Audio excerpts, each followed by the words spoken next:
Ashley, you guys have set a new season high 3 weeks in a row with a 198 this past weekend, following a 197.85 the week before that against Auburn. How do you keep up this momentum heading into Georgia this week?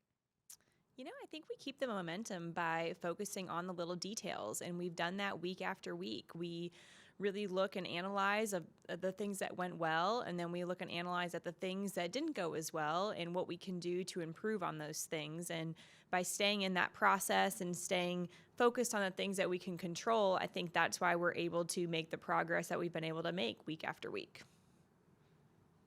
Let's start with Katie.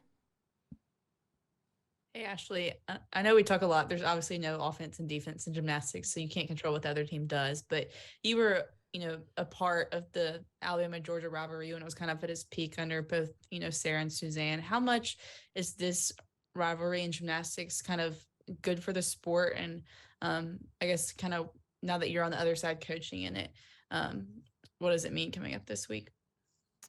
Yeah, I think the rivalries are awesome for our sport. Just like the Iron Bowl is great, whether it's football, basketball, gymnastics, it gives the fans something to rally behind and something to really be invested in. So I think the rivalry is amazing. It goes back years and years, back from Suzanne and Sarah, and that all just gives us the adrenaline and the excitement going into this week. But again, when we're in that moment, all we can do is focus on the things that we can control, stay in our Bama bubble, and let the rest of it take care of itself. Abby. Hi, Coach. So we've heard throughout the season about this dice game that you guys use to put yourself in tough situations. And I was wondering, with this past meet being a postseason format, is there anything you'll be adding to this dice game to help prepare yourself for, the actual postseason? Mm-hmm.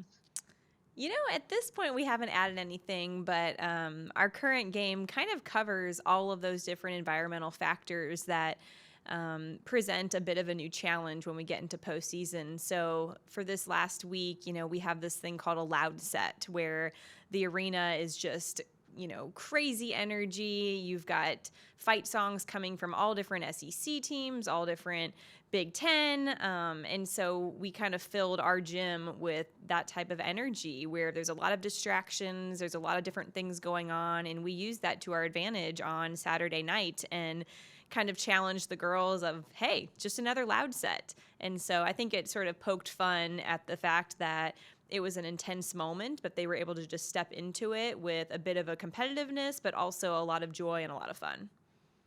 Katie. I know there's a lot of connections through the gymnastics world and it can grow pretty small, but how cool has it been to kind of have the dynamic or the relationship on your team this year between Makari and Gabby, that even though they're three, classes apart, that they kind of have the history going back to doing the Nastia Lucan Cup together? Yeah, it's amazing how social media also has just brought our gymnastics world together in so many great ways. And the Nastia Lucan Cup is a fantastic platform to kind of join forces and compete for something bigger and compete to inspire young girls through the generations. And I think Makari and Gabby are a great example of that, that Makari was kind of that role model for Gabby going into Nastia Lucan Cup. And then now they're able to both be role models for, future generations that are coming up through the club programs. And it's just a great time to be able to celebrate that, and what a great event it is. Katie, did you have another one? Yeah, I have one more. Since you competed on Saturday this past week, and I don't know what y'all's travel schedule was like coming back, but how is that kind of competing a day sooner changed at all, kind of the week of preparation, or kind of making sure girls' bodies are ready for Friday?